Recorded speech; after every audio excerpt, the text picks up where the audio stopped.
Good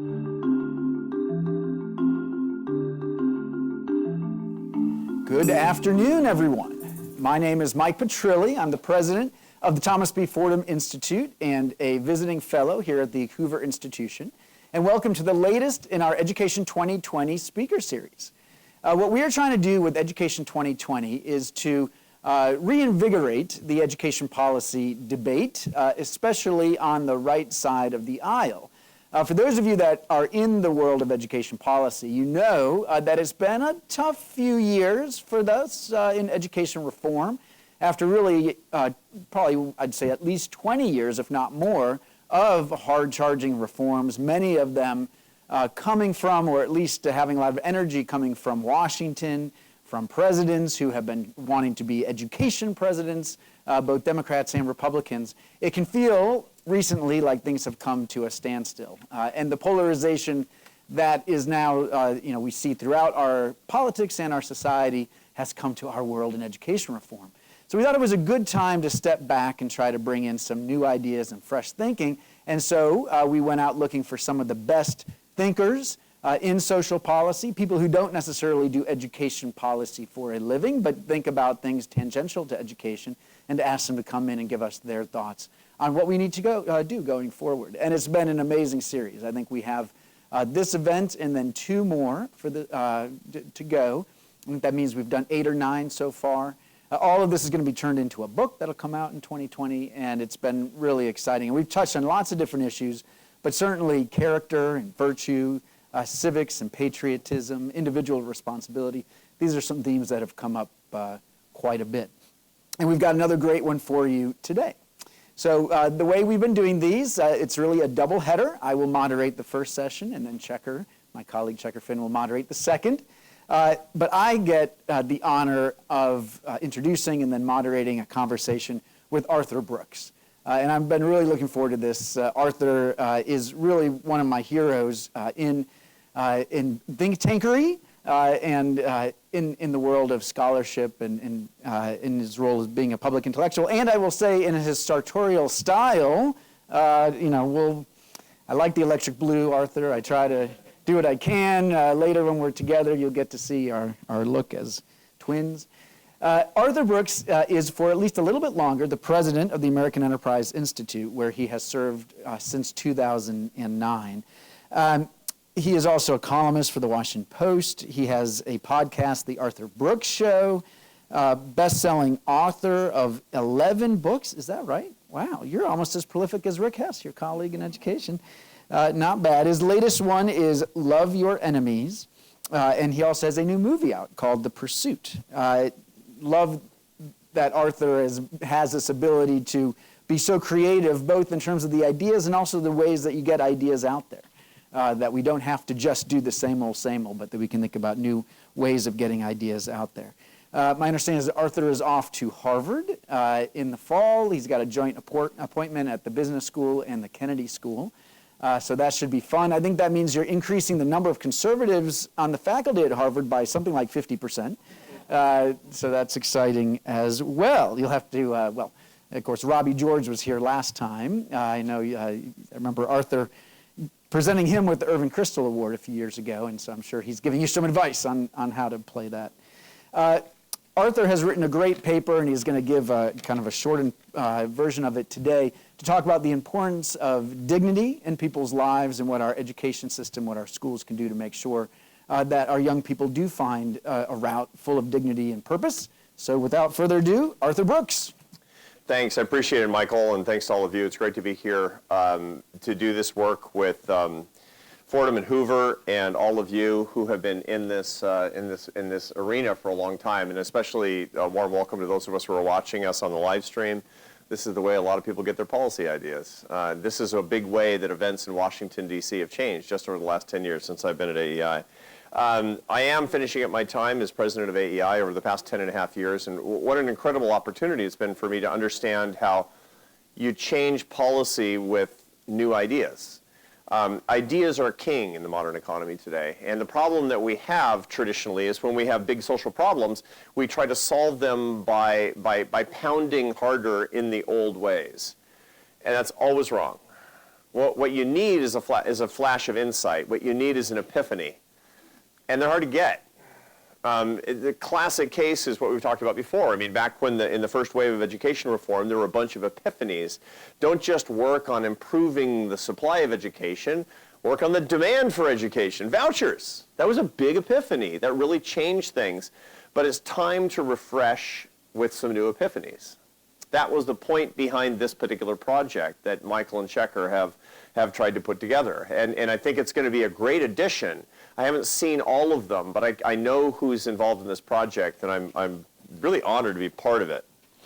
I want to give you an idea of what I'm talking about in my part of the project, the essay that I've written. When I do something like this, as I just mentioned, I try to base it around one original idea, one original new way of thinking. Laundry list essays are not very interesting because what they do is they kind of aggregate what a lot of people have said before, and that's exactly not what Michael and Checker set out to do. So let me tell you what I hope is an original idea. I submit it to you with affection and love and humility, and I want to hear what you think. And I'm looking forward to discussing it with Michael. I was thinking about this. I was thinking about how do we redesign education? I mean, and again, I'm not going to come up with, I'm not an education policy specialist. I'm, not really a specialist in anything. I run a think tank. I'm a specialist in, raising money and giving speeches, which is not very distinguished. But I have been involved in the movement for a long time, and I care about it an awful lot. And I was thinking to myself, what are we doing wrong? And as I was thinking about this, I had an experience that actually gave me the insight that I try to use in this particular essay. And here's the experience that I had. I was listening to a speech by somebody I admire very much, who passed away about 4 years ago. It was Cardinal Francis George, who was the Archbishop of the Archdiocese of Chicago. He was the leading intellectual in the American Catholic Church. So when Cardinal George spoke, we American Catholics, we listened. He's controversial. He was a controversial guy, but he was like the smartest guy in the church, always full of ideas. And so I was listening, and in this particular speech I was especially interested in because he was actually giving a fundraising pitch. That's what I do for a living. I have to raise, with my colleagues, $50 million a year. So if I can make that easier in any way, I'm going to do it. This guy was a master. He could get anybody to give money to anything. And he was pitching his richest donors to support education on the south side of Chicago, right? He was getting rich people to give money for education for poor people. Here's what he said. He said, the poor need you to pull them out of poverty. And then he said, pretty standard stuff. And then he said, and you need the poor to keep you out of hell. And I thought, gutsy move, Your Eminence. I'm definitely not using that to raise money for AEI. But here's the insight, because I thought about it later. I thought to myself, do we need poor people? I mean, I know we do morally. I got it. I wasn't raised by wolves. But to what extent do we show that we need poor people in this country? Do we act like it? How long would it take, many of us here in this room live in Washington, D.C., how long would it take you to know that all of the poor people in this city had disappeared? Month? A year? How much do you interact with poor people? How much do you need people who are actually in poverty? Now, why am I bringing that up? Because this is about schools and education and not about poverty. Poverty is something I've done a lot of work in, but why am I thinking about this in the context of education? Because in point of fact, when we have non-interdependent lives, when we don't need certain sections of the population, we attenuate the dignity of people. Dignity depends on being needed. I have, my kids are 21, 19, and 16, and they don't like me all the time, but they need me. And that is the source of my dignity. That is something that gives me a sense of purpose in my life. That's what that little insight gave me. So I was thinking about this. I was rolling it around in my head. And I was doing a lot of field work at the time when this was going on, because one of the things that I've learned, just for one more quick Catholic reference, if you won't mind, when Pope Francis was here in 2013 in his triumphant East Coast tour, he gave a homily here in Washington, D.C. at St. Matthew's Cathedral. It was for all of the bishops. So there were no lay people invited, just a whole church full of bishops. But it was broadcast and translated. And in his homily, he said to the bishops, the shepherd needs to smell like the sheep. I thought, that's great advice, because these guys are pretty bureaucratic, and this is a big problem in the Catholic Church, is they're too far away from the sheep, and I'm a sheep, right? Then I thought, yeah, I'm kind of a shepherd. I run the American Enterprise Institute. I'm a shepherd. Do I smell like the sheep? Am I getting close to the people that I'm talking about? Do I know students? Do I know people who are affected by Obamacare? Am I actually out there? So I started doing a lot more field work. And I'm getting back to the point that I just made about being needed, because as I was doing this, I was hanging out a lot with this group that I was writing about and trying to understand in New York City called the Doe Fund. It's actually a homeless shelter for men. The hard cases, they're not, just the unfortunates in our society. These are guys who've been drug and alcohol addicted, they've been in prison, they've committed major crimes, they've abandoned their families typically, or estranged from their families, and they're guys. So it's like, these are the hardest cases. These are the people that can't be reformed. And this organization has incredible results of getting people off the streets, keeping them out of jail, keeping them off of drugs, and getting them into permanent work. Incredible. And they have one secret, which is work. Work works for all of us. Work brings purpose. Work brings meaning. And so I was hanging out with these guys and trying to understand why it's so important. Like, I kind of know, but I want to hear it in their words. So I met a guy. His name is Richard Norat. He had been in prison for 22 years when I met him for murder. And he got out. He got a second chance. And 9 months in is when I'm interviewing him for a book.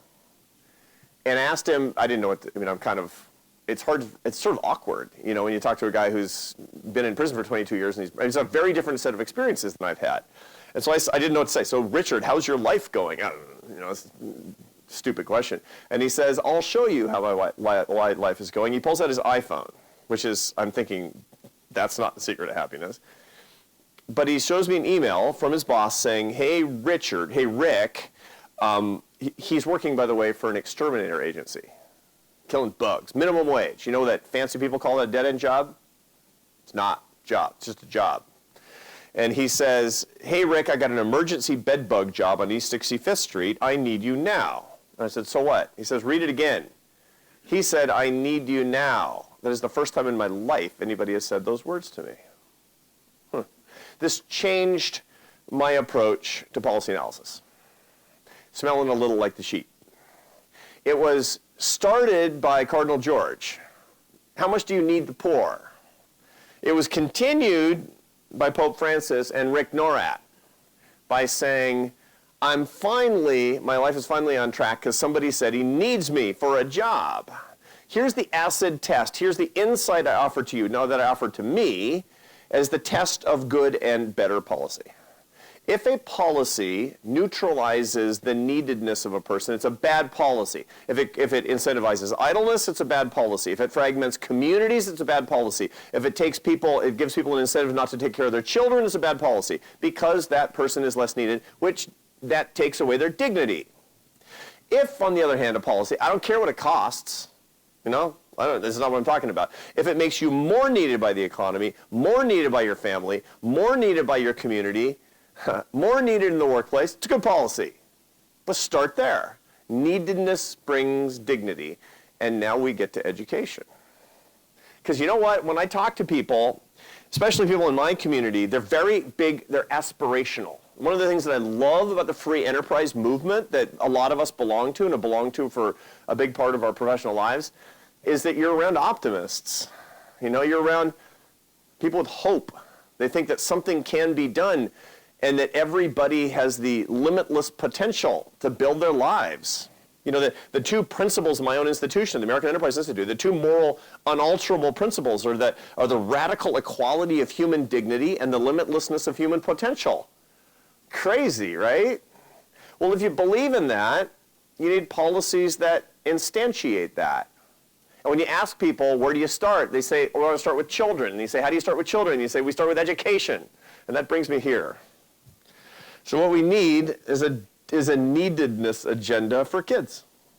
How do you make kids into adults that are actually necessary? Not kids who are properly socialized, although that's good. Not kids who don't take drugs, although that's really good. Not kids who have a good intellectual grounding, although that's really good too. People that are needed by society, by the economy, by the workplace, by their communities, by their families. How do you make them necessary? That will bring dignity, that will bring success, and it is morally ordered because that's what we believe. That's my central insight. Now, of course, my essay goes into details about how I think we can do it, but they're not as good as the details that a lot of you are going to have. Why? Because you know K through 12 education policy better than I do. You just do. So what I'm offering is more of a scaffolding around it. And I want to know, when I fill in a couple of details here in a second, and when Michael barbecues me in a second, I want to know how I can make it better. And what you tell me is what I'm going to use to make it better in this essay. So let me give you my thoughts on the neededness agenda. You know, it's funny when you talk to really modern, really modern policy analysts, one of the key things that comes up, I spend a lot of my time in Northern California, not just because the climate is nice, but also because there's a lot of philanthropy out there, and you know, you've got to pay the bills. And when you talk to modern people with a utopian worldview about how everything can get better, they always come up with policy ideas like the universal basic income, right? Everybody loves that UBI thing, right? That is the classic, I'm not going to make you needed policy, right? I want to make sure that you know you're not needed. How? I'm going to write you a pure, straight out check for breathing, right? That's what I'm going to do. That is a bad policy for that reason. Like my closest colleague, the person I admire so much, Charles Murray, he disagrees with me totally. Totally disagrees with me on this. But I think I'm right on this one. Because neededness is the key. It's what unlocks the potential in our hearts. It makes us fully alive. St. Irenaeus in the year 392 or whatever said, the glory of God is a man fully alive, right? Take out the theology if you're not traditionally religious. You want to be fully alive, you got to be necessary. UBI doesn't get it done. St. Irenaeus, alive today, would not say, the glory of God is a universal basic income. 0% chance. So I want things that are not like the universal basic income. So I'll ask people, okay, well, so what do I do for young people so they'll be really, really needed? And here's the next big one that I get. College for all. College for all, right? I hear it all the time, right? And if you're really, really lefty about it, it'll be like free college for all. And if you're not really, really lefty about it, it's like not quite free college for all. It's actually not that far apart, these two agendas. It's just financing. It's just like spreading the dollars around. I hate that too. I don't like that at all.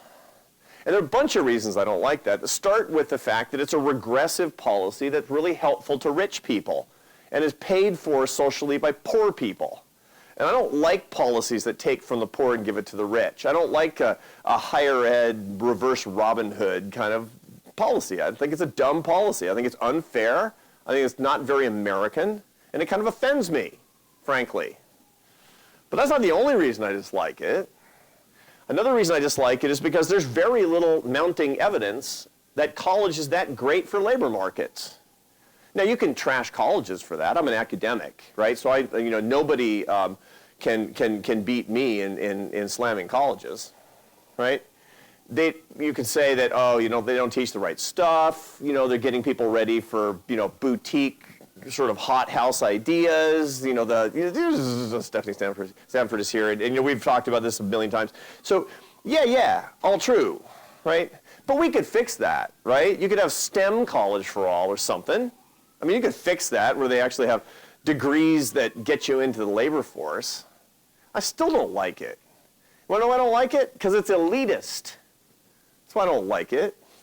I don't want something that says that you're a better person if you're smart enough and you're patient enough to go through 4 years of college.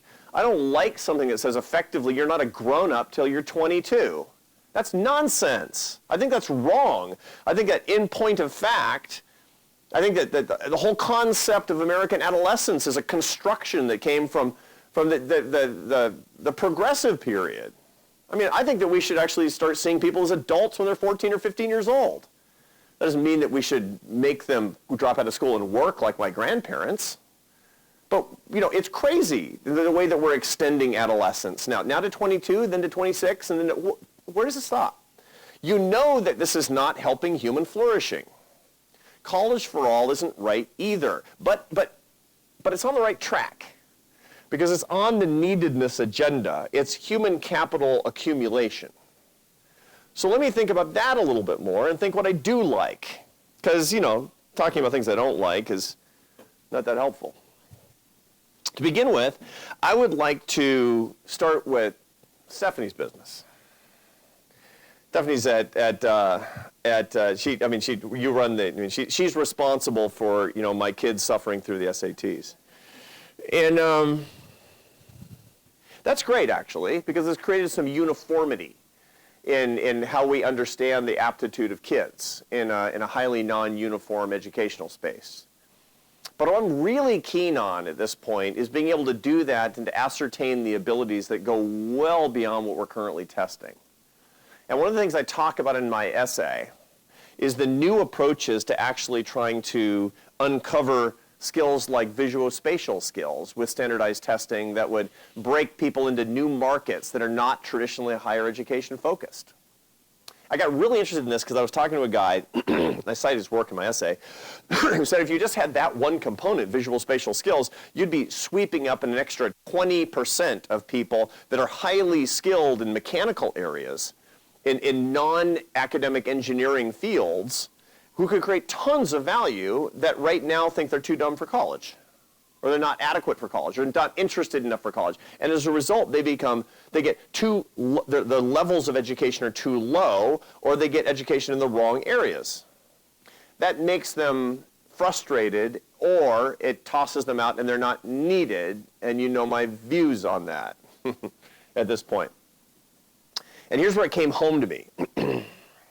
When I had decided, my oldest child is a junior at Princeton University. It's a nice school, fancy school. And he's doing great, and he loves it, and he wants to go get his PhD and afterward, and he wants to go into the family business. He'll be a fourth generation academic. You know? It's crazy. And my second son said, I don't want to go to college. I said, what? That's never happened before. I didn't finish college till I was 30, but I was really the outlier. He wanted to be a farmer. Crazy, right? And the truth of the matter is he's incredibly gifted. He's been a trained mechanic since he was 15 years old. And when he said, I want to be a farmer, you know, I know a ton of people, and I called a friend who grew up on a farm in Grangeville, Idaho. And I said, does your dad need a guy on a 7,000-acre wheat farm? And he said, maybe, and my son is working there now. The problem is, not everybody has me as a dad. Not everybody has a dad who, you know, kind of dropped out of college and dropped back in and is sort of a hippie. Not everybody has a dad who knows a million people, including farmers. Not everybody actually has access to a lot of different ways of thinking because he runs a think tank. The result of that is that most people, when they had that conversation with their kid, wouldn't know what to do with it. That's a problem. If we had new ways of assessing skill systematically and new competition from the workforce to get at the best skills, to get at the best kids with non-traditional, non-academic skills. I mean, imagine if the Ford Motor Company were saying, I'm going to pick up the top 1% of the visual-spatial category in the standardized testing. That'd be amazing. That'd be a competitive labor market, and that's possible. That's idea number one, for making people needed and helping people understand how they're needed.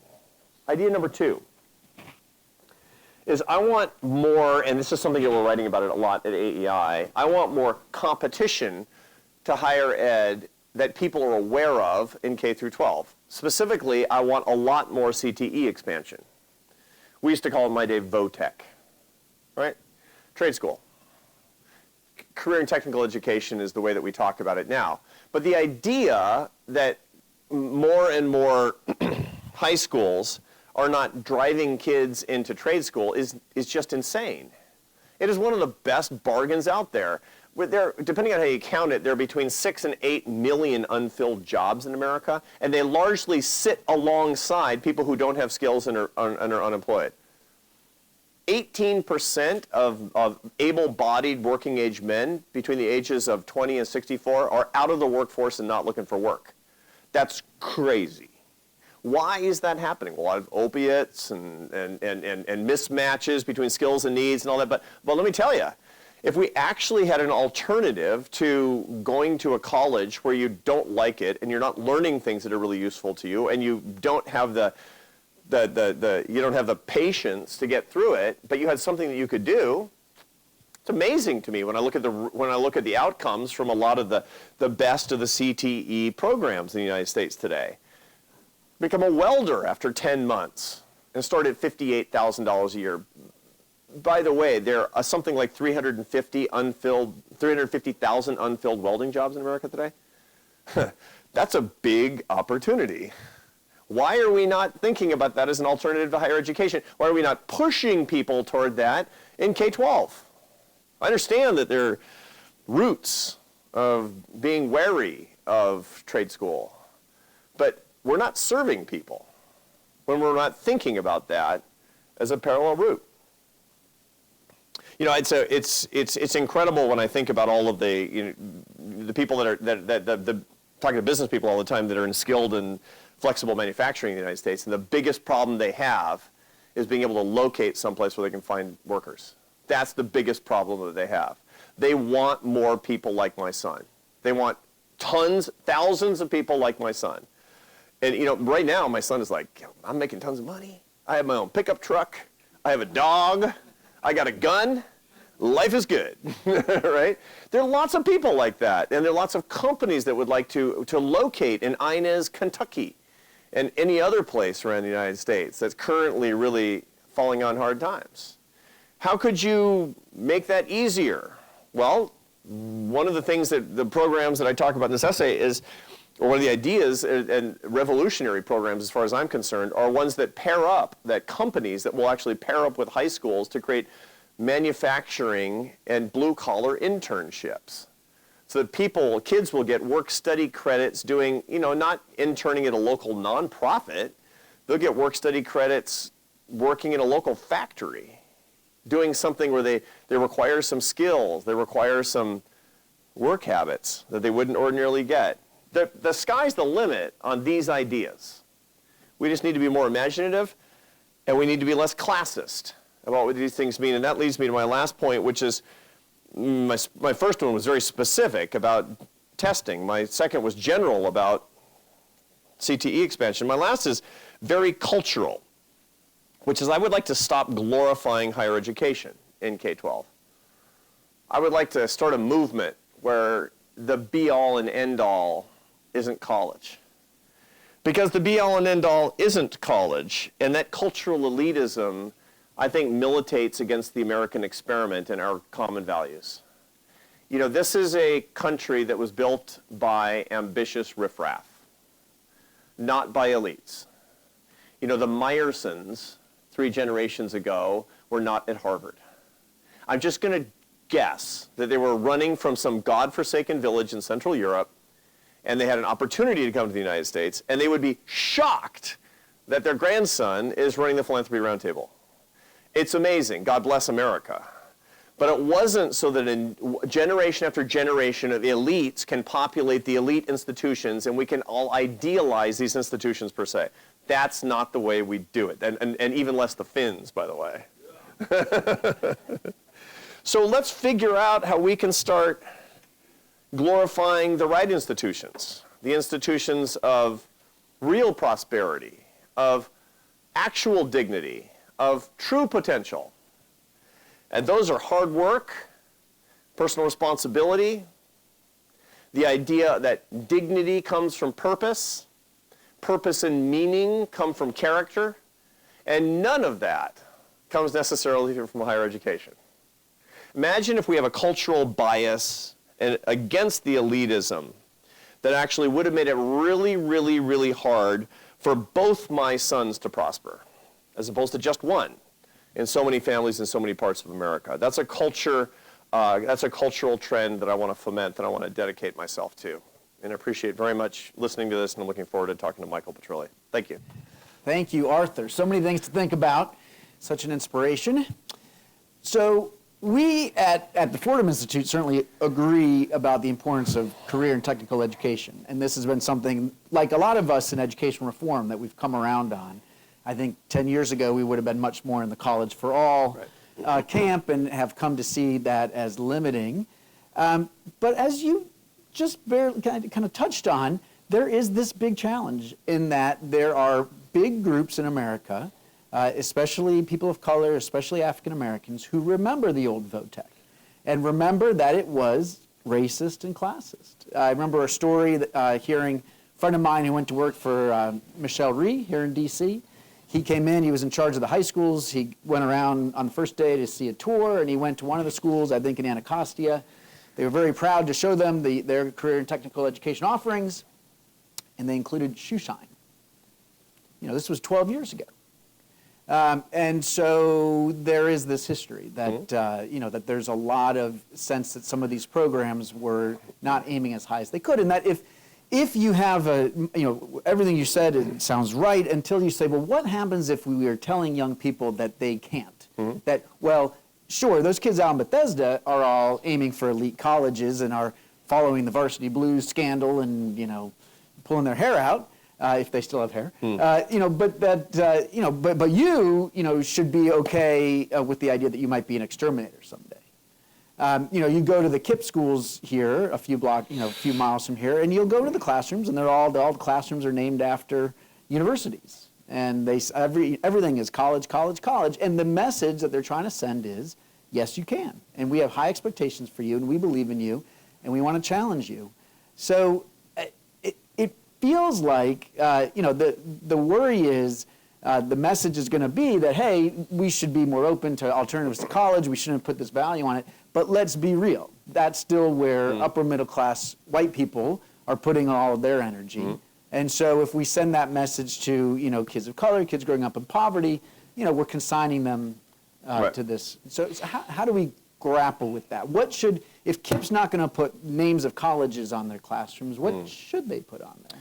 So yeah, so the key problem you're talking about is what they used to call tracking. Right, tracking was, you're going to get tracked through toward the vocational track or the higher ed track, and that's as old as the hills. That's not just a racist thing. It's funny, you know, at Princeton University, the average age for an incoming student at the founding of that university was 13, and the reason is because that was contemporaneous with when you'd take an apprenticeship. It was when it was when you were a grown-up. It was when you were going to actually start your career, or at least know what you were about to do with the rest of your life, right? And so tracking is just as old as, practically, as humanity itself. Unfortunately, it went along racial lines in the United States, and so when we blessedly, when the Civil Rights Revolution changed all that, we threw out a lot of the tracks as well. The problem is we threw out a lot of the opportunities at the same time. Ironically, my son did grow up in Bethesda, and he was the only one from his prep school class that didn't go to college. Maybe he will at some point, by the way. It wouldn't surprise me at all. But he just signed up for another year on the farm, and he's also doing carpentry, and he's just getting better and better, right? So one of the things that it suggests to me, if we really want to militate against cultural elitism, because that's really the problem that we're talking about. If we want to militate against cultural elitism, it's not that everybody should have exposure to higher education opportunities. It's that everybody should have exposure to vocational and technical opportunities. So I wouldn't mind at all seeing an internship or a work ed experience for every single kid in Bethesda, in a factory, or on a farm, or in a blue-collar experience. I'd like them all to get it. Number one, look, if they don't even go into that, they'll have some more appreciation for what it takes to be an electrician. Look, that stuff is unbelievable. I was riding around in the cab of my son's combine. I mean, this kid who, you know, crashed my car, is driving a $500,000 combine. It's like, oh yeah, it's the GPS, and like, go to 60,000 pounds of wheat in an hour, and I'm thinking, this is very foolish that he's being entrusted to this, right? And yet he's successful. But it was a huge experience for me. I've never done anything like this my whole life, nothing like this.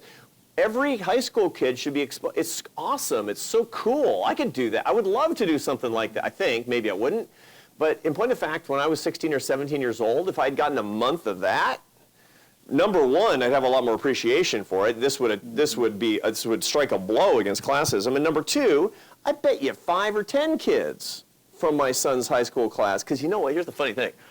When I'm at like these parents' reunion weekends and all that, they'll kind of sidle up to me, and the other parents will be like, "Yeah, Junior, he's kind of flunking out of college. How'd you get your kid that farm gig?" Mm-hmm. They're jealous. Because they wish that they'd had some opportunity like that. I just got lucky. We just got lucky that my son was really brave and suggested it. So I think that what I would, as opposed to closing down opportunities, I want to find a way to lift up opportunities so that everybody gets the opportunity to see what it's like to be a plumber. And something that's really good, honest work that doesn't require 4 years of higher ed. Yeah. No, I like that a lot. I will say, as I've gotten to know this issue a little bit better, the challenge is, if you want to do a serious career technical education program starting in high school, you've got to really be on grade level. You've got to have the math and the reading and the writing skills, and you can't have had a discipline record. And it doesn't make the job any easier in grades K to 8.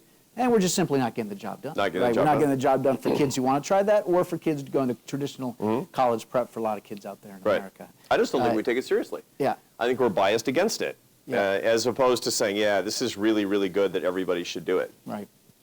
Let's talk about rural America a little bit. That's been on everyone's minds, much more so than before after the 2016 election. Yeah, you talk about feeling needed, and there's some communities that feel like those of us on the coast look at them and don't feel that we need them. That some of these towns, we work a lot in Ohio. We've got a couple school that we oversee that's in Appalachian, Ohio, along the Ohio River. I mean, these towns that were there for a reason 100 years ago. And factory towns and coal mining towns, and maybe some people say, well, what's the economic purpose for that town to even exist? Let's face it, those people, their children should move to the cities where there's opportunity, and that's just the fact of life. How do we, if you're in charge of schools out there in Appalachian, Ohio, you're on the school board, how do you think about this? What are you preparing your young people for? Is it to leave and move to Columbus or move to D.C.? Is that the right way to think about this? That's a big debate inside AEI, believe it or not. And I'm on one side of the debate. It doesn't really matter what I think, because I'm just the president. It's an academic institution, which is to say that the scholars rule. And I would say I'm kind of in a minoritarian opinion on this. They call me a U-Haul conservative. You get what that means.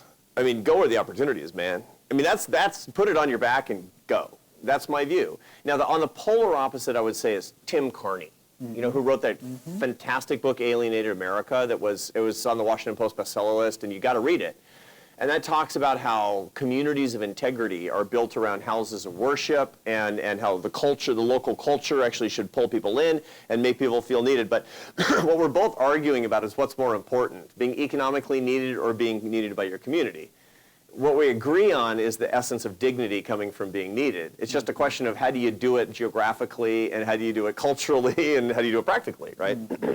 So when I read Tocqueville's kind of dealing with this, because he's like, how is it that Americans are so independent and at the same time so oriented toward their communities? And his answer is because they go where there's stuff to do, and they immediately start forming communities spontaneously. So we take Tocqueville as the exemplar, or as the great idea base for social capital and civil society. But really the big insight on Tocqueville is putting it on your back and going, and then building your life where you find it, where you find the opportunity. That's why I'm a U-Haul conservative. But that's not happening much anymore. It's not happening anymore. So the question is, why are we demobilizing communities? And there's a bunch of reasons for that. Number one is that I celebrate the fact that we've got a good welfare state.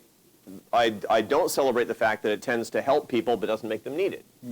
One of the things that a welfare state should do, whether it spends a lot of money or a little, is making sure there's always work for welfare, because that's what help makes people needed. And number two, which actually creates incentives and help for people to go where the opportunities exist. Right now, it ties people down. The welfare system, you have to reapply for welfare, for your Section 8 and your food stamps and your Medicaid in a new place. And that's just a huge cognitive load and an unbelievable bureaucratic hassle. At the same time, you're being cut off from the roots of your family, of the people who actually can support you. That's an unforced error in American public policy.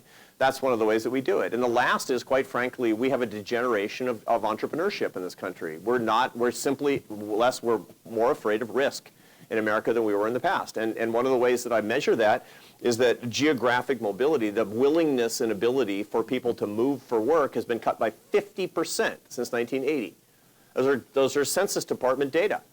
You know, people are just not willing to, and this is especially true for people in their 20s and 30s today. The millennials are not very entrepreneurial. I don't want it to be true. How else do I find it, by the way? The ultimate entrepreneurial experience, the willingness and ability to take risk, is in your personal life. And you find that millennials are a third less likely to date, fall in love, and get married and start relationships. The ultimate entrepreneurial thing to do. They're just not risk takers in the same way. And so that's a big cultural problem, and we have to take that on. And that's a degenerative disease in America. And it hurts young people the most, and I don't like it. And so what we need to do is a culture that celebrates more risk and that facilitates more risk and supports more risk. And if we can do that, then actually I think that a lot of these problems can help take care of themselves. All right, last question from me, then we'll open it up. And it's about automation, right? And again, in our world, in education, at any conference you go to, there's one going on right now down the street, Reagan Institute. There was one out in ASU recently. Any of these conferences, people say, well, you know, half the jobs that people are going to have a few years from now haven't been invented, but at the same time, you know, automation is going to come wipe out all these other jobs. And so you've got to think about how to prepare young people for this new reality. Yeah.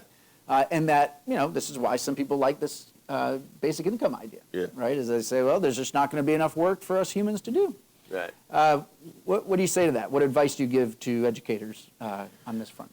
The idea that we're not going to be working and we're just going to be supported, and that we'll have so much wealth that we'll have bread and circuses, and we basically have to have governments that figure out how to occupy a quarter of the population, it's wrong. It's almost certainly wrong. I mean, who knows the future, of course, but you know, that people predicted that at the beginning of the Industrial Revolution. I mean, Ned Ludd and his merry band were breaking up factories because they thought exactly that.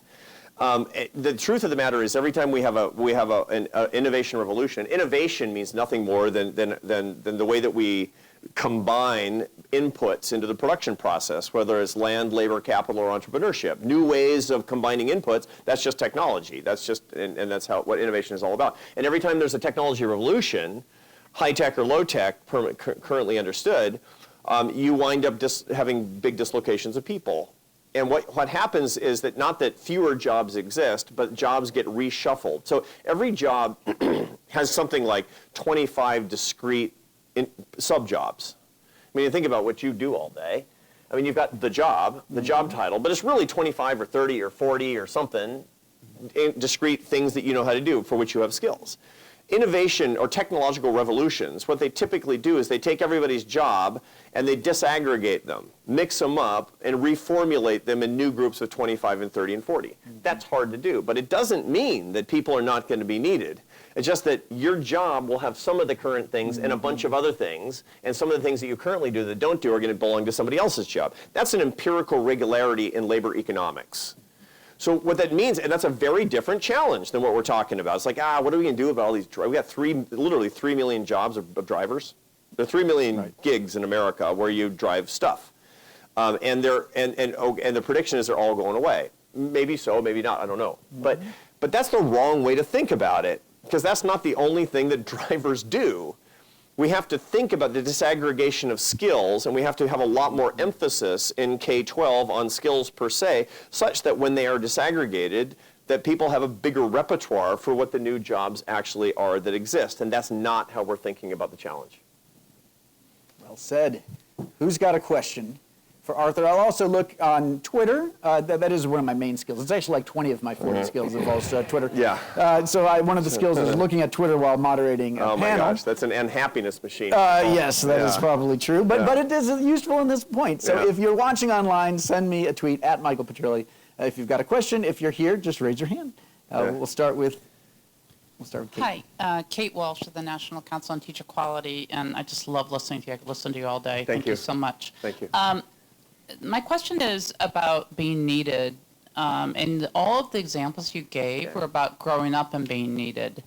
Are there some lessons for education about making children feel needed that would improve educational outcomes? Oh, that's a great question. I love that. One of the things that we know about all people, young people, old people, is that you feel most needed when you're serving others. Serving others. Other focusedness makes you feel needed. It's axiomatic, isn't it? You know, when I told the example about my children not liking me but actually needing me, it has everything to do with the way that I serve them, that I bring them up. It's intensely satisfying. And one of the things is that we find that happiness comes from taking, but purpose comes from giving. And that has to do with this neededness part of it. And when the help agenda as opposed to the need agenda, it shears off people from one another. That's the reason that we regret welfare policies that fragment communities, that separate families, and that reward idleness. Is because it's shearing off human relationships. So one of the ways that we find that's consistently that you can make people more needed, and not, by the way, not to feel more needed, to be more needed, because people aren't stupid, right? And it's like, yeah, I'm going to make you feel needed. That's not good enough. Is actually finding ways for us to serve each other inside communities. I'm really only interested in welfare programs where people who are poor and formerly poor are serving other people who are poor. I mean, I basically want I want a kind of a welfare program as kibbutz, in a way, right? I know it's a really socialist reference, but you get my point. And and the idea of we need a school experience where kids are not just takers, they're also givers, they're providers, and they're teachers. These are the most interesting and innovative. And again, it's such a low-tech concept, isn't it? That we all teach each other, but that's the essence of being needed. You find that these mutually reinforcing youth cultures are those in which they feel like they're lifting each other up and they're helping each other. It's funny, when one of the most, and part of it is because it inspires an intense kind of pleasure that comes from humility. I need you and you need me, as opposed to you need me and I don't need you. That's asymmetric in its way. I'm very interested these days in programs where people have space to be convinced by each other. I have this new book, Love Your Enemies, and one of the ways that you can love your enemies is by actually being persuadable, is by being able to be persuaded by people when they make. And so I want to create spaces, and so I'm very interested in Intelligence Squared, the debating thing that's on NPR. It's a great nonprofit. 40% of the people who go into that come out having changed their views. 40%. I mean, who ever heard of such a thing in modern America, where we're all locked down? And the reason is because it creates the intense pleasure of humility.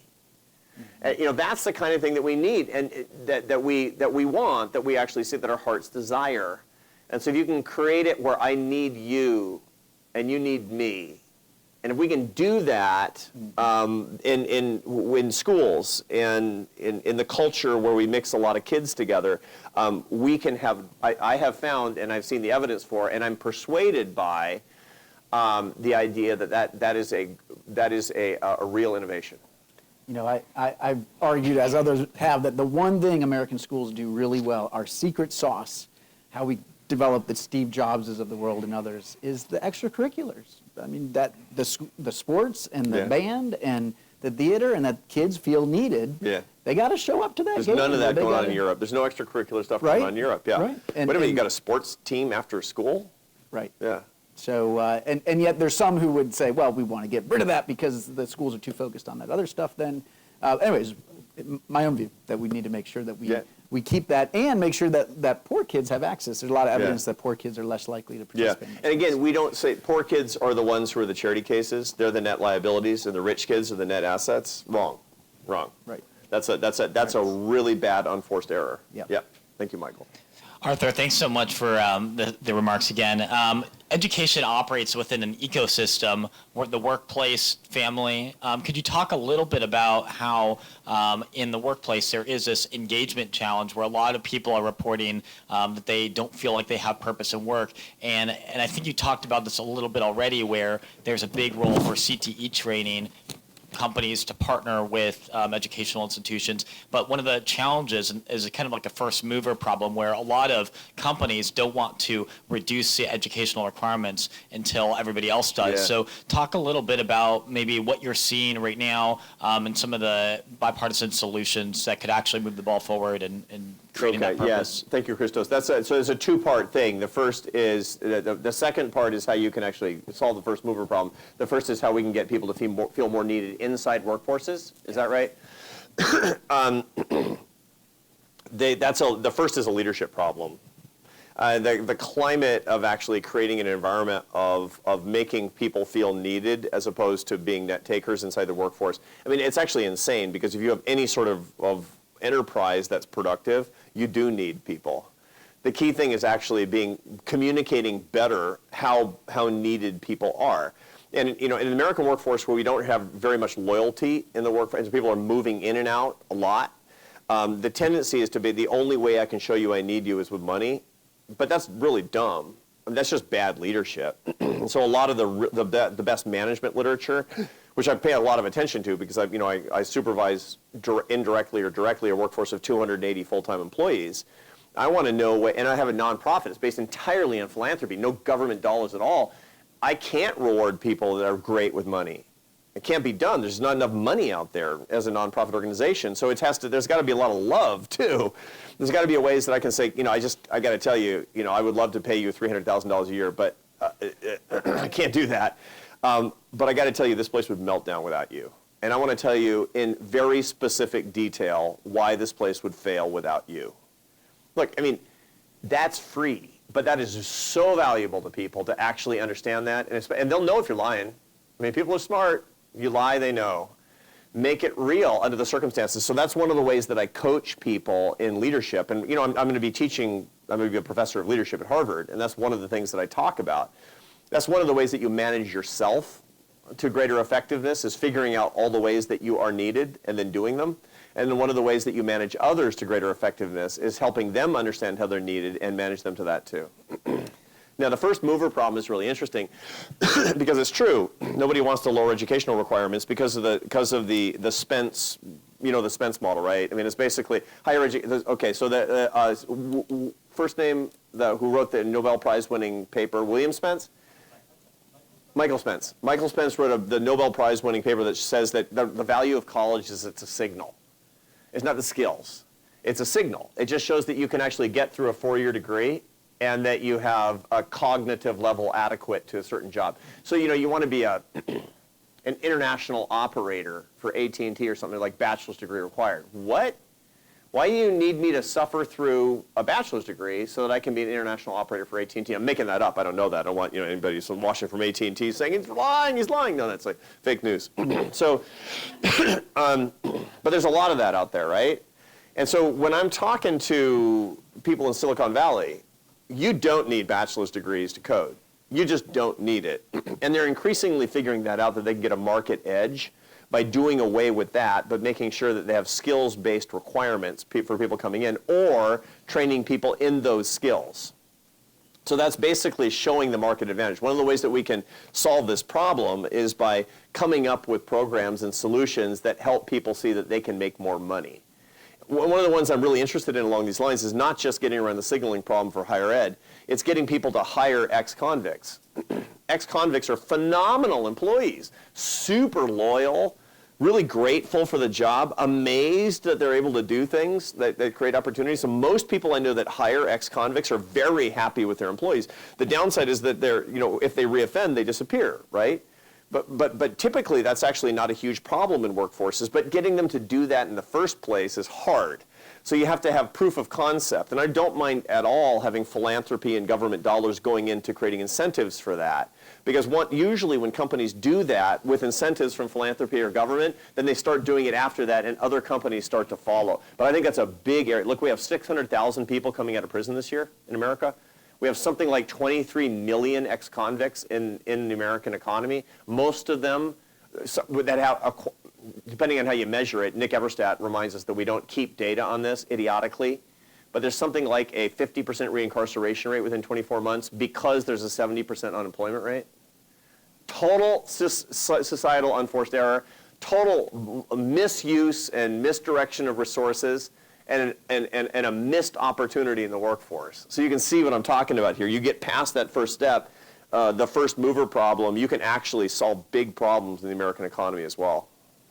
Please join me in thanking Arthur for his great comments. Thank you. Thank you. That's right. Good to be here. What's about to happen is worth waiting for. We are back on slightly more familiar K-12 ground with Adam Meyerson and his colleague Adam Kissel, who've jointly written a very good paper on challenges facing civic education as we go forward. I have known Adam, I think, since he had hair. For the entire 21st century, Adam has been at the Philanthropy Roundtable, where I once had the honor of being on the board, and he has been its leader through extraordinary growth and evolution and improvement on so many fronts, including K-12 education, most prominently. Before that, he was at Heritage. He edited their much lamented, no longer existing journal. He worked for the Wall Street Journal. He has done a million different things in journalism, in academia, in philanthropy over the years, and he's been a good friend. To repeat, he and his co-author have done a bang-up job, and without further ado, until I come back up here, take it away, Adam Meyerson. So thank you, Checker, for inviting me and for being a mentor both to me and all of our colleagues and so many of our members at the Philanthropy Roundtable. I want to talk a few minutes about another way that we all need each other, and that is as citizens of a self-governing republic. In 1853, Louisa Bird Cunningham took a boat down the Potomac River and viewed with horror and dismay the dilapidated house of our first president. She wrote her daughter, "If the men of the country won't save Mount Vernon, the women should." More than 160 years later, the Mount Vernon Ladies Association still owns and operates the site, funding it entirely through ticket sales and philanthropy, without a dime of government money. Thanks to the ladies' stewardship, over 85 million people have visited this national treasure and come to better appreciate the leadership of George Washington. Philanthropy has a similar opportunity today to refurbish an entire civic culture in disrepair. Popular understanding of our core constitutional principles has collapsed. Checks and balances, separation of powers, federalism, equal protection of the laws, due process, the protection of minority rights, all forgotten. These principles are fading away from our public discourse and understanding. Our education system is failing in one of its most important responsibilities, preparing students to protect and sustain our country's freedoms and to serve as active citizens in a self-governing republic. So we all know the grim statistics. 33% of Americans cannot name a single one of the three branches of government, according to the Annenberg Public Policy Center. Only 26% could name all three branches in 2017. Only 1/4 of us can name one of the first 5 amendment freedoms.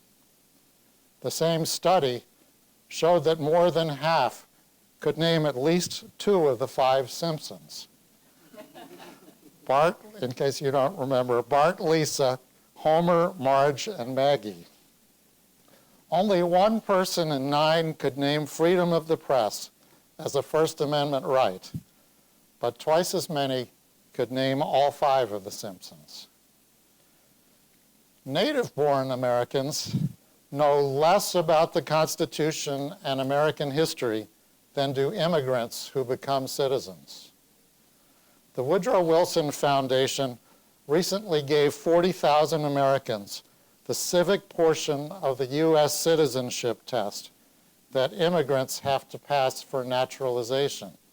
A majority of adults in every state except Vermont failed.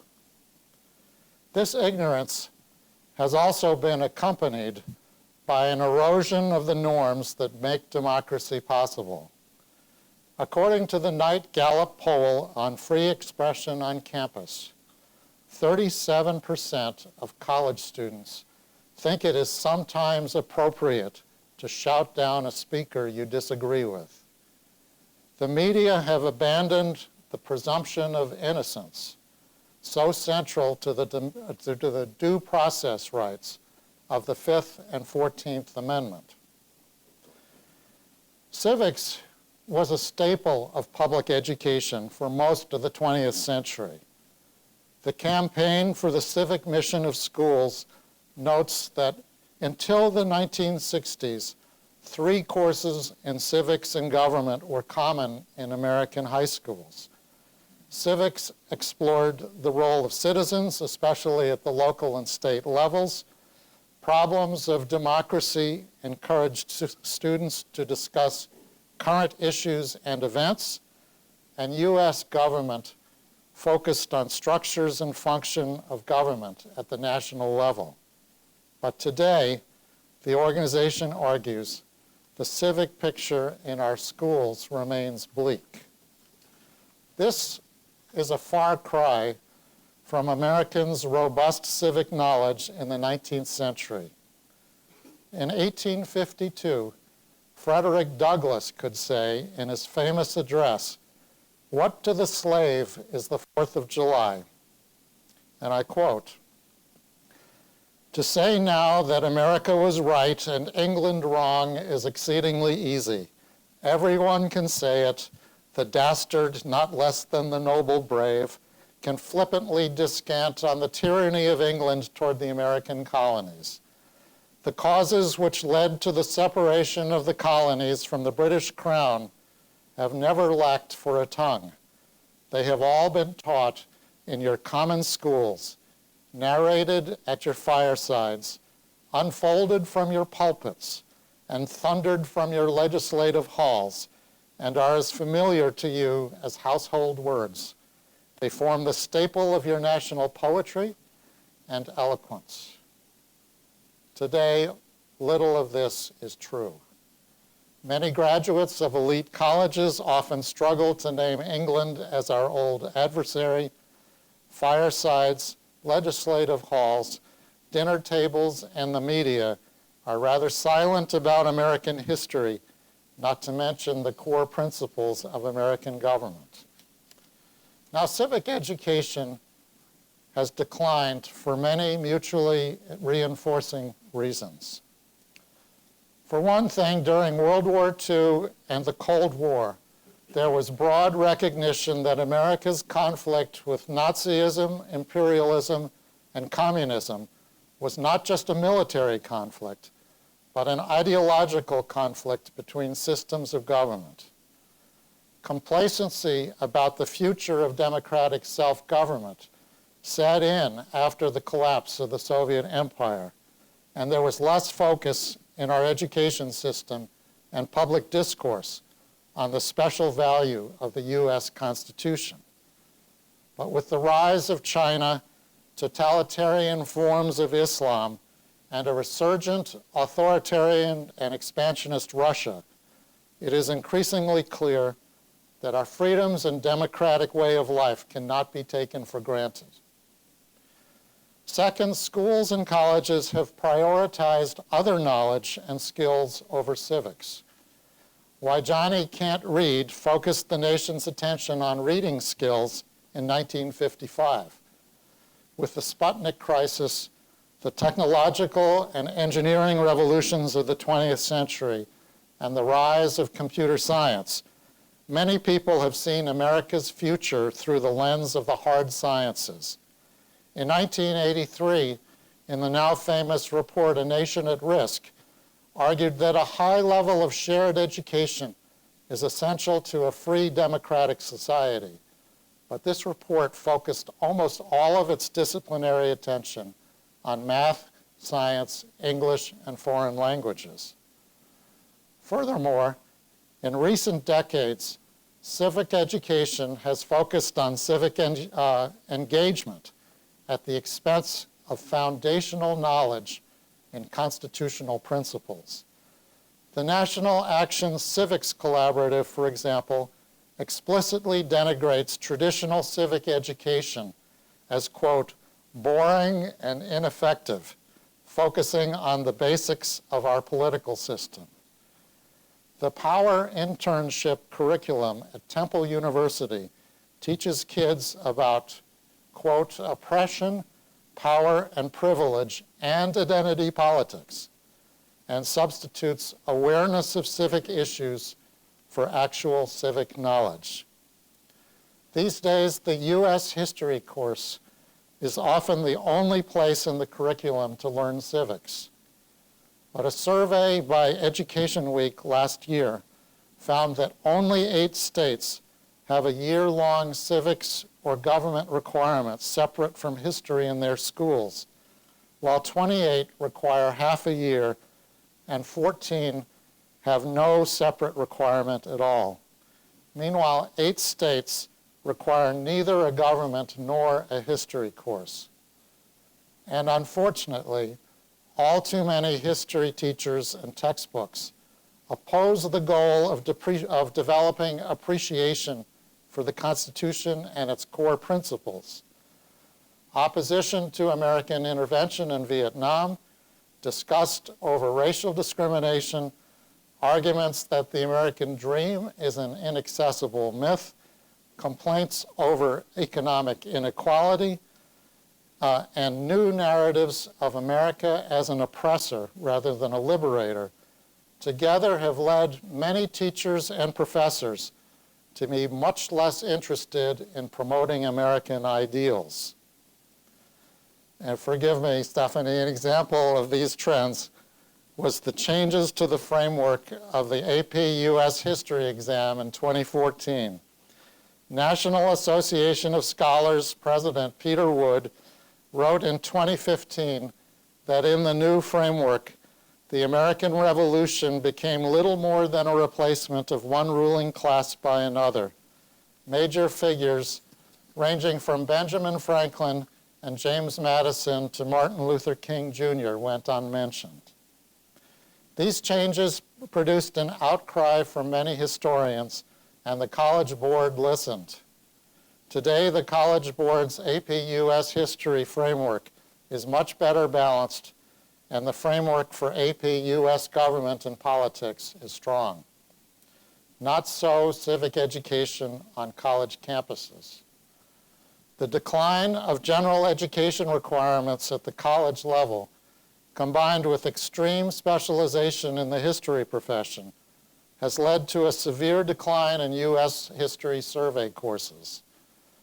The National Association of Scholars found that 16 of the top 50 colleges had mandatory or preferred survey courses in American history in 1964, but only 0 in 1993. And the American Council of Trustees and Alumni found that only 18% of four-year colleges require a foundational course in U.S. history or government, and that U.S. history was not even required of history majors at 70% of top colleges. More college students have learned less and less history. So how can philanthropists step in to repair our civic culture? Well, many of them already are taking the lead in finding solutions for the crisis in civic education. And their support includes innovations in curriculum, such as iCivics, which uses really engaging games, online games, to actively involve students in constitutional education. The newest game, Race to Ratify, puts a student in the middle of the ratification debates. You travel to the states and collect argument tokens by talking with people you meet. You then use your arguments to create either a Federalist or an anti-Federalist pamphlet, just in time to influence the ratification debate, going state by state, starting with Delaware. The new digital advanced placement U.S. history textbook created by the Bill of Rights Institute. David Bob and Stan Swim are with us today, together with OpenStax at Rice University. Each chapter of this amazing product includes point and counterpoint material from academics on opposite sides. It's going live next year, and it's expected to be used widely by the 500,000 students who take the AP exam, U.S. history exam. And it will also be free, available for free to everyone else. High-quality debate about our core documents. The John Templeton Foundation funded the National Constitution Center's Interactive Constitution, where scholars from the Conservative Federalist Society and the Progressive American Constitution Society analyze where they agree and disagree in their interpretation of every single clause. And the College Board and National Constitution Center have partnered to provide a 2-week plan of study on the First Amendment for high school students following their AP exams. Each spring, starting this year, students will hold civil dialogues discussing the contours of their legal rights and moral responsibilities as they finish high school and enter adult society. Students also will be nationally networked so that they have these civil dialogues not just with their own classmates, but also with diverse groups of students around the country. There are also high-level seminars for high school history, civics, and social studies teachers. For instance, through the Gilder Lehrman Institute and the Ashbrook Center. Gilder Lehrman has also recently created an inventive curriculum using performances of the musical Hamilton and interactions with its cast to encourage student interest in the founding era. Among other things, many of the students have the opportunity to write their own poems and plays and present them to the cast of Hamilton. There are also initiatives to strengthen state civic standards. Thanks to the Joe Foss Institute, more than 30 states now require as a condition of graduation that high school students pass the history and civics exam that immigrants must pass to become citizens. Another innovation is investment in public charter and private schools with a content-rich classical liberal arts curriculum, such as the Great Hearts Network. There are now 550 classical schools across the country, and understanding America's core documents is part of one of their principal priorities. Public display of documents, such as the Declaration of Independence, the 13th Amendment, and the Magna Carta, all made possible by donations from David Rubenstein. He says, people who are more informed about our country and our citizenry are going to be better citizens. And if we have better citizens, more informed citizens, we might have better democracy. At the Philanthropy Roundtable, we sense a deep interest in further investments in civic education among philanthropists of left, right, and center. There are 3 reasons for this growing interest. First, our constitutional structure has always been important, but it's all the more important in this age of hyperpolarization, with sharp divisions and even hatred among the people. Checks and balances, separation of powers, federalism, and other constitutional safeguards prevent one group of Americans from amassing total power and oppressing the rest. And the Bill of Rights protects the freedom of individuals and private organizations to dissent and protects minorities from the tyranny of the majority. A second reason is that our Constitution and Declaration of Independence are all the more important in this age of racial, ethnic, and religious diversity. Americans come from many nations, many races, many faiths. What brings us together as a people are our core political principles. We are defined as Americans not by our ethnicity, but by a common creed, a commitment to the rights of the individual and to popular sovereignty through representative government. If we are to avoid tribal warfare, to love our enemies, as Arthur would say, we need a renewed commitment to the Constitution that makes it possible for people from different backgrounds to govern themselves together. For 230 years, this structure and the amendment process have given more people more freedom and more opportunity than any other political system in the history of the world. The Civil War amendments corrected the terrible injustice of slavery and provided for equal protection under the law. The 19th Amendment guarantees women the right to vote. And when there is continuing injustice, as there was with racial segregation and discrimination, our core documents offer a vision and framework for peaceful reform. Dr. Martin Luther King Jr. did not refer to our Constitution, as so many of our history teachers do, as an instrument of oppression and injustice. On the contrary, in his I Have a Dream speech, Dr. King invoked, quote, the magnificent words of the Constitution and the Declaration of Independence. He called them a promissory note that all men, black and white, would be guaranteed the unalienable rights of life, liberty, and the pursuit of happiness. Philanthropy can help America deliver on this promise, beginning with restoring the centrality of civic education to our schools. I don't know what was happening in the 1930s, but 50-ish years ago, when I was a brand new high school social studies teacher, I was assigned to teach a course called Problems of American Democracy to 12th graders at Newton High School who were in the track, because we were doing that then, that basically wasn't headed for college. This was the civics course, Problems of American Democracy. It was required. It was for 12th graders. It had a brand new, newly minted teacher in it, and the problem with the course was it had no curriculum. None. Zero.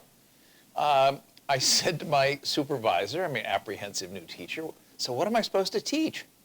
Go to the book room and see what's there. You'll find something you want to teach. I think I found Lord of the Flies first, which became a really interesting introductory course in government and civic behavior. Anyway, my point simply is that even when we had the requirement, we didn't always necessarily infuse it with anything very substantive. And so that problem's been with us for a long time, and you added a whole bunch of other problems and sort of challenges that have arisen over these 50 years that have become more and more acute today. There's no question about it. The civic engagement versus foundational knowledge distinction that you drew is, to me, an important one, and yet it's also, in the end, it's not a false distinction. It's simply a distinction that we're going to have to figure out how to live with, because I don't think civics is going to go away. So the question I guess I'm thinking about with the philanthropic efforts that you cite, are they bridging civic engagement and foundational knowledge pretty well, fusing them, unifying them? Or are they basically, as best you can read them, coming down on sort of one side or the other of this kind of dichotomy, this fusion dichotomy, if I may? Sure. By the way, I'm sure your students were lucky to have you as a. I don't think so. I should have sent them down to City Hall to protest something. You know, iCivics, I think, is an example that tries to do both civic engagement and foundational knowledge.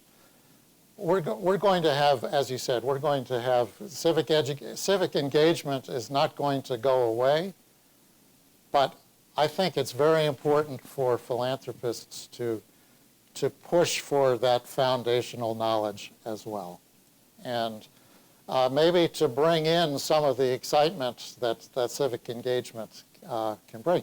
There is thanks in part to philanthropy, a rediscovery of the importance of project-based learning in many schools. Civic engagement fits in that category. It can be very interactive. It can be more fun. It can give a sense of agency to the students. So there's much to recommend. Might even make them feel needed. Might even make them feel needed. So, but it's some of the more effective foundational knowledge programs are bringing that kind of excitement into the classroom and into the discussion of foundational documents. So by engaging people. Engaging people, you have debates about key constitutional principles. Let's say a debate about the 3/5 standard in the Constitution. That's a lively debate that gets at immediate questions regarding is this a fundamentally racist country or not? And so I think there are opportunities to really bring that excitement in. Debate is one of the greatest opportunities to encourage greater knowledge of core documents and at the same time give a sense of engagement. One could also look at many of the current issues that are dominating public conversation. The Electoral College. An old-fashioned idea, yes. That's an old-fashioned idea, but it's up for debate. Yeah. And what is the rationale? Has the rationale for the Electoral College changed? The Second Amendment. Mm-hmm. Very timely subject. Was the president following the Constitution with his emergency powers on the wall? Mm-hmm. So there are ways to combine foundational knowledge with active discussion of contemporary issues. Okay, good, because kids are going to crave that, and they're going to have gotten used to it in their middle school group works and project-based activities, and they're going to be disappointed if they're just confronted in high school, let's say, with a lecturer, or with me assigning Lord of the Flies, for that matter. So philanthropy is never able to do anything, to my knowledge, on as large a scale as government. Government, with the $600 billion education industry and so forth. Is philanthropy's role here to supplant, replace, set role model for. I don't think you can scale it, at least not within the bounds of philanthropy itself, beyond sort of medium-sized projects, or can you? Well, I don't let me answer that in a couple ways. One is we shouldn't underestimate the kind of scale that philanthropy can achieve.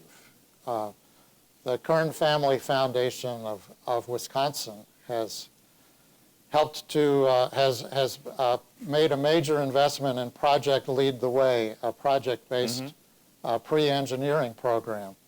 That's now in over 11,000 schools. I think we're seeing with some of the new curriculum, the new digital textbook of Bill of Rights Institute. That's going to be up online. Anybody can see it, not just the 500,000 students taking the AP exam, but anyone in any other history class or even not in a history class. That's the costs of scaling that. I mean, there are marketing costs to get the word out, but the costs of extra production are minimal. So the other area that billions of dollars are spent on professional development. I'll say. Most of it terrible. I'll say. But some of the programs like Gilder Lehrman or Ashbrook or Bill of Rights Institute or the College Board and some of it, the professional development that they are providing to teachers is something that with relatively small investments can reach hundreds of thousands of teachers. Well, there's the expensive hands-on kind where you actually bring 30 or 50 or 100 teachers to a place for 2 weeks. And that cannot be scaled to millions of teachers. But the online offerings and the other ways of communicating that are available today make it easier, I guess, to reach much larger audiences. That's right. Lesson plans and especially these, I think these exciting point-counterpoint efforts that are developed by the National Constitution Center, the Bill of Rights Institute. These help make professional development easy for teachers. I was also struck, your Joe Foss example involved basically getting states to require something. Right? That's right. Now, it probably, that's just a first step. Yeah. And that requirement was that students pass the citizenship test that immigrants have to pass. And that's spreading very rapidly. But we need, this should be done at the state and local level. Yeah. And it probably should be done on maybe every year, because retention is an important issue. It's also important to realize that whatever, states can make requirements as they did in your day in Massachusetts, but that doesn't mean the teaching is any good. As in my example, even at one of the premier public high schools in the country at the time. And so that's the case for a strong professional development along these lines. I could have used it. Isn't philanthropy also sort of competing with itself in this realm when it supports the action civics programs at least as robustly as it does the foundational knowledge programs, and when it supports what can easily become a digression from foundational knowledge, which may be an overemphasis on social emotional learning and other non-academic things, heavily supported by philanthropy? Is there a risk here that philanthropy is in effect playing both sides of the street? Well, it always does. I mean, you've seen one. What the saying is, you've seen one foundation. You've seen one foundation. And one of the beauties of philanthropy is that Americans have the freedom to to be on opposite sides and to support vastly different approaches to education. But on the, I read a very good piece on social and emotional learning by Checker Finn recently. I think And philanthropy supported AEI to do that project. Philanthropy. That's an important subset in the larger field of character education. We just did a really good, amazing book at Philanthropy Roundtable by Ann Snyder called The Fabric of Character. And in that she talks, one of the great examples she cites is Oaks Academy in Indianapolis. It's a private Catholic school, isn't it? It's a private non-denominational school, but it's deliberate. It's half black, or it's 40% black, 40% white, 20% other. It's half low income, half middle income. It has a very, very strong focus on character education and relationships, strong relationships between students.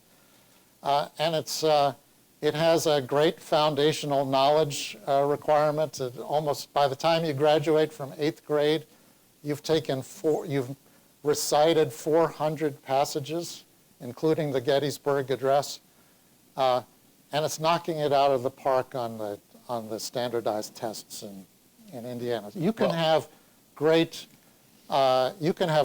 character education and great academics, as we've seen at KIPP and Great Hearts Academies. We can all point to the examples. Let me incidentally underscore the book. It's a first-rate piece of work on character and on character education, ultimately, and well worth everybody's time. Also beautifully written. But we can all point to the occasional school example, as you just did. One school in Indianapolis, the Great Hearts, with its, I think, couple dozen charter schools scattered around the country. We can all point to the examples, and I believe in school choice because parents who want this for their kids can get it for their kids in one of those schools.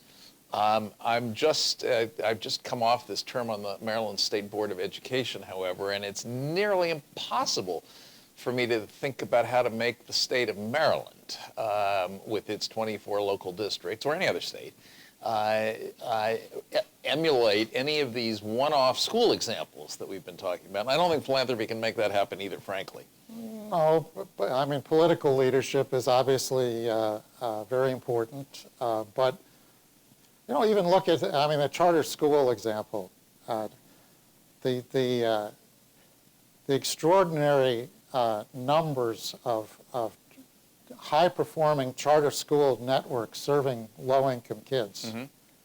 It's one of the greatest achievements of philanthropy in American history. There are now 3 million kids plus going to charter schools, and it's about 6% of the 6% of the K-12 population. K-12 population. Yeah. So that's not peanuts.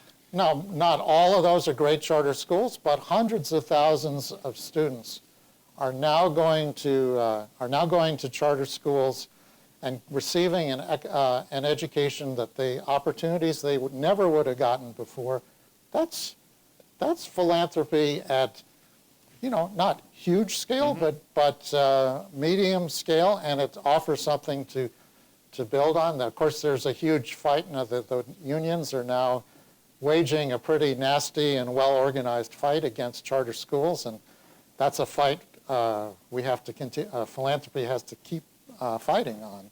Philanthropy's also done quite a lot on the voucher front right. to keep more kids with the private school options, both causing public vouchers but also paying for private vouchers in various ways in many states around the country. So no, I take that, and I salute it. And the charter school example, which I feel like I've spent 20 years of my life working on, also is a very important accomplishment. And also, it's required philanthropists to do something they don't always do well. Some, like Kern and Templeton, do, which is to stick with something. Yeah. as opposed to every 3 years having a year-long strategic planning session and then going off in some completely different direction than it's ever gone before. I mean, that doesn't lead to long, large, lasting change in anything much. And I've seen too much of that in philanthropy. While I'm on the subject of philanthropy and education, the council, the grantmakers for education did this recent survey of philanthropists active in education, basically suggesting that they're drawing way back from policy and reform as we think about it in favor of action projects of one kind or another, hands-on stuff of one kind or another. And to the extent that they're with policy, it's with kind of a progressivist social justice agenda rather than academic standards agenda. Is philanthropy beginning to exacerbate our education problems in America by essentially pulling the rug out from under what it was doing 10 years ago? Well, let me say a couple words about social justice. You know, I mean, our country has had a history of many injustices, and we still have injustices today. But there are two ways of looking at this. And one way is to look at America as an inherently unjust society. And in a sense, that way tells students, if you will, that they're victims. They're part, and everything is stacked against them. It's actually a very destructive thing to do to kids. And it tells them, to use Arthur's framework, you know, our society doesn't need them. They're not wanted. There's a different approach to dealing with injustice, and I think that's the way that we're approaching this, and particularly thinking about the Constitution and our core documents and the amendment process that has improved it. And that is, we're a land of opportunity. And we're a land of opportunity. We've had terrible problems, and we've corrected a lot of them, and there's some some problems that still exist, and we have to correct them. But if you work hard and develop your talents, you can enjoy the American dream. And that gives much more agency. That's something that's more motivating to the student than being told you're just a victim. You're not going to get any argument from me on that. We've got a few minutes for folks in the room to invite questions. Unlike Mike, I don't tweet, so I can't look at my phone and see if anybody out in the larger world has questions. So how about people here? Questions for Adam? Hi, my name is Stephanie Lilly. Oh, there you are, yeah. in the way back. Go ahead. And I do a lot of reading in education reform. There are a lot of trade magazines and online magazines, and there are a lot of organizations that are doing great work with so many different names, and it's hard to keep track. If I was at a school, running a school, and I had a problem, I know that there are a lot of resources out there, but how would I know which ones are the best and which ones are right for me? I mean, there's like mindfulness after school or curriculums or all of this. In the private school arena, there's a clearinghouse, or there's an organization that oversees all of the independent schools, the NAIS, National Association of Independent Schools. But it seems like in the charter school world, it's so spread out that I think it would be hard to find the right resource. And do you think there's ever going to be a moment where could be a clearinghouse for all of these organizations? Well, of course, it depends on the kind of resource you're looking for, because there's so many topics under which you could be looking for resources. If you're looking for an effective math curriculum, you can go to a federal thing called the What Works Clearinghouse and see vetted math curricula that work when properly implemented. If you want information on charter school policy and programs and numbers and statistics and stuff like that, you can go to the National Association of Public Charter Schools, which is the kind of umbrella organization of charter schools. So there's not going to be a single answer to this question that you're asking. I mean, I don't think there is one. That's my question is, I don't think there is one. But for what you're saying, there could be a drop down for math curriculum, then you go to that, or Yes. for real estate resources, or after school programs, or English curriculum, or, you know, and have drop down Shakespeare or poetry, or you have, you know, more structural governance. Be a long and drop down. There'll be a lot of drop downs, but nonetheless, there'd be one place to go, and there would be less confusion, and there would be more people that would go find the quality. And even if the clearinghouse rated, which is the best, like a Consumer Reports kind of way. I mean, it's a complicated thing, but I think it's, right now, it's hard. I agree. When it's done here, you buttonhole Susan Sclafani or Catherine Haley and ask their advice about how to pursue this next. They will be helpful to you, more than I am, actually. Quite a lot more than I am. Who else? Thank you very much for both sets of talks. It was terrific, very nourishing. So you talked a couple of times about agency, and this dichotomy right now we have between civic knowledge and either civic engagement or activism. What we're seeing is that a couple of thoughts. One is that there's an order of operations problem. I think what I hear implicit in what you said is you know something and then you go do something. You learn you learn about how your government works and then you go apply. And I think what we're seeing in Action Civics is two things. One is a sense of you don't need to know anything, you just don't need to make your voice heard, or engagement equals activism. As you're listening to your funders, is that those sort of definitional distinctions, are you hearing that? And second, if they're supporting the terrific, we know many of the sort of resources that you have for civic knowledge. Any interest on the part of funders for true civic projects? Okay, you've learned this stuff, now what do you do? Like the kids in New Jersey who actually were able to pass a bill through Congress. Any interest in helping students apply their knowledge that way among your funders? I haven't seen that yet, but I think that's something, I just think that's a great avenue to explore. If you can show kids from the get-go that if you gain this knowledge, you can then apply it. And this program project course will help you do both. I think that's what you're pushing toward. Well, that can be the next generation of the AP American government. And the follow-up question is, how will you know if they actually did it? Because it's not actually on the exam, is it? I would tweet at Checker if I could. And by the way, Checker's not on Twitter, but when we quote Checker on Twitter, it's very popular. And people think Checker should be on Twitter, which would be a terrible idea. But anyways, I digress. What about civil society? In other words, is the point that we need to get kids to understand how our government works and involved and engaged in that? Okay, we would all agree. But is it also that we want them to just get engaged in rebuilding civil society, volunteering, and being a part of those little platoons? Thoughts on that? That's another top priority of the Philanthropy Roundtable, and it matters a lot for civic knowledge. It's, first of all, much of the instruction about our Constitution, our political principles, it's going to start with the family, with religious institutions, with neighborhoods, and that's